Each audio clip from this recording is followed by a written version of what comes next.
nothing prepared me for the icy, tense atmosphere at our interview in New York, promoting her new CD, My Love Is Your Love.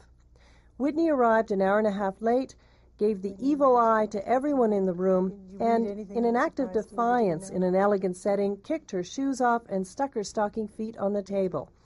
Now this is one angry woman.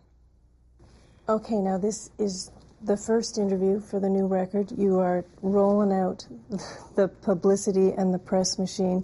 Tell me how you feel about that. It rides a very fine line, you know. I love what I do. I love making music. I love that the people love what I do.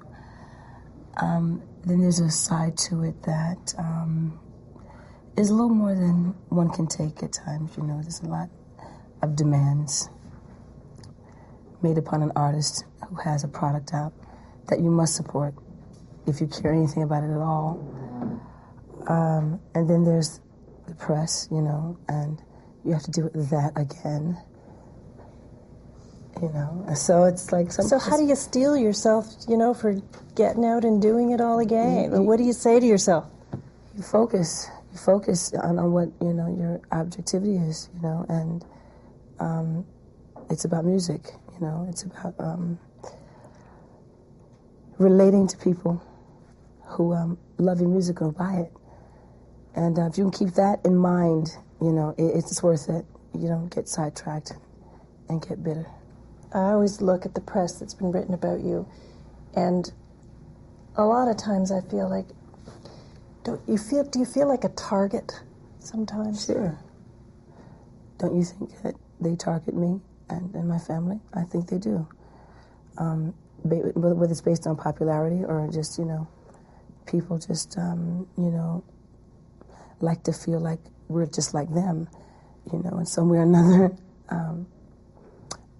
We're normal kind of regular living people who go through normal, natural things. But we're just open to the freedom of the press, which really gives us no rights of privacy.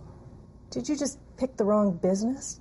I'm in the right business, just wrong people. What do you do about that? You don't. You do what you do. You sing. You sing on them. You know, you sing them underneath the floor. That's what you do. Do you still get as much pleasure out of singing now on a stage or in a studio as you did when you were a kid belting out songs in your basement? Mm-hmm. I do.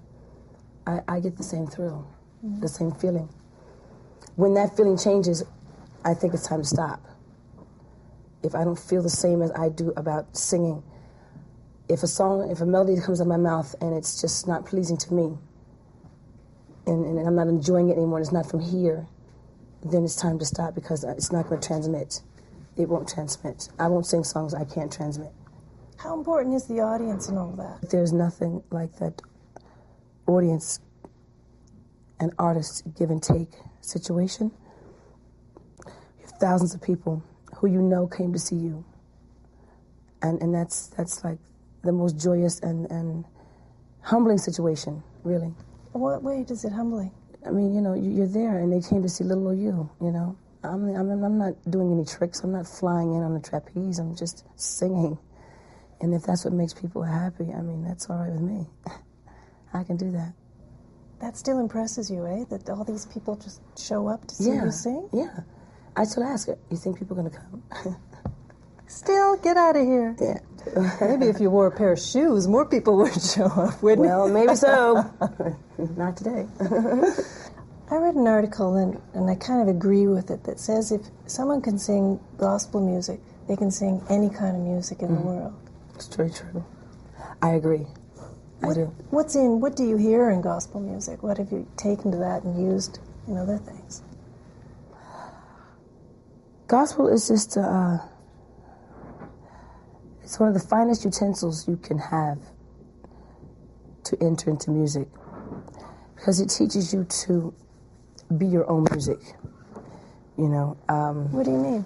Meaning there were times growing up in church when, you know, we weren't able to afford to have a piano or organ or this or that or even a microphone.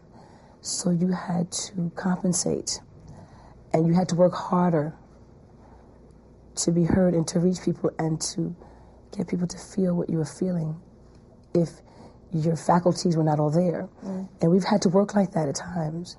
So it gives you a ready for anything moment. I can use a gospel note in every song I sing. Every song I sing, there's always something gospel. I can hear it. Is that really who defines that? Is that music define really what you are? I think it does. I think it does. I think it is the essence. It is my foundation. I don't think that you can miss it in my voice when you hear it.